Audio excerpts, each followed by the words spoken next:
Good morning and welcome back to Coffee Break.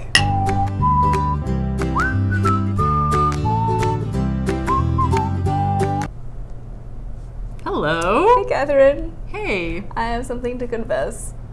Did you run over my dog? No. Do you have a dog?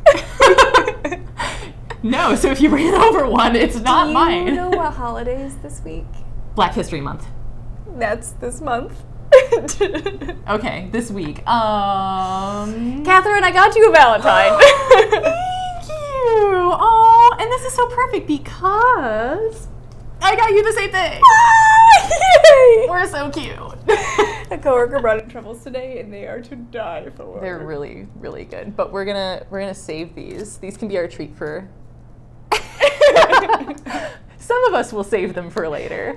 But no, today we genuinely are talking about Black History Month. Catherine, I believe we have a book coming out that actually has a lot to do with Black History Month. We do. Yes. Actually, this isn't out yet. This is going to come out in April. But The Amazing Age of John Roy Lynch. It's written by Chris Barton and illustrated by Don Tate.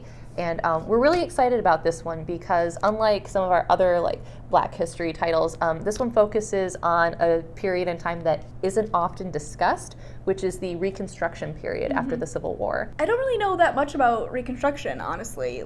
There's Gone with the Wind covers part of it, and there was a unit in middle school, but beyond that, I learned a lot from this book. Yeah, exactly. And I always think of Reconstruction as kind of like the civil rights movement that failed. Oh, yeah. Yeah, because it was about the dozen years or so immediately after the Civil War, and you had all of this really great progress towards equality, and then the problem was that the government didn't really have a way of enforcing those laws, so there was just this huge backslide back to discrimination. Yeah. And based on what I know about the Civil War and the Civil Rights Movement not being until the 60s, I never would have guessed that John Roy Lynch could go from being a slave to a U.S. congressman in 10 years. Yeah, it's crazy, but that was the whole essence of the Reconstruction period, was all of this progress and growth and change towards equality.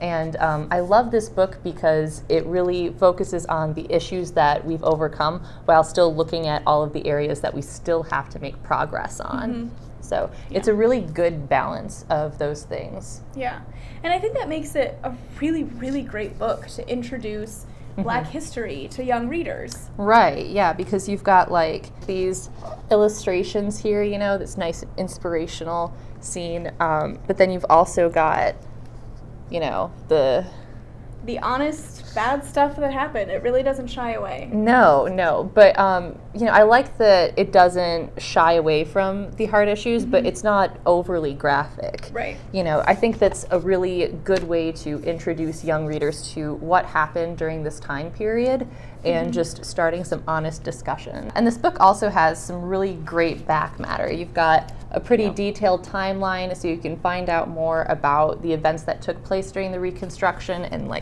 how that all went down. You've got some further reading, some nice maps over here. Fancy maps. Fancy maps, yeah. So yeah, this is a great book to start a discussion and to really start delving into that great topic of Black history. And Yeah, February is a great time to obviously look at Black history, but we also think it's really important to look forward because there's a long way to go yet. Sadly, racism is still alive and well, and we don't know exactly what to do to fix that, but we're gonna keep trying. Maybe these books can help us figure it out. Yes, Yeah. hopefully. But you're right. It's definitely something that needs to be taken seriously. And, February is such a short month. We really need to be talking about this kind of thing the whole year through. Yeah, who says Black history needs to only be a month long? Yeah. Well, we hope you have a happy Black History Month and Valentine's Day. Thanks for joining us, and we'll see you next week.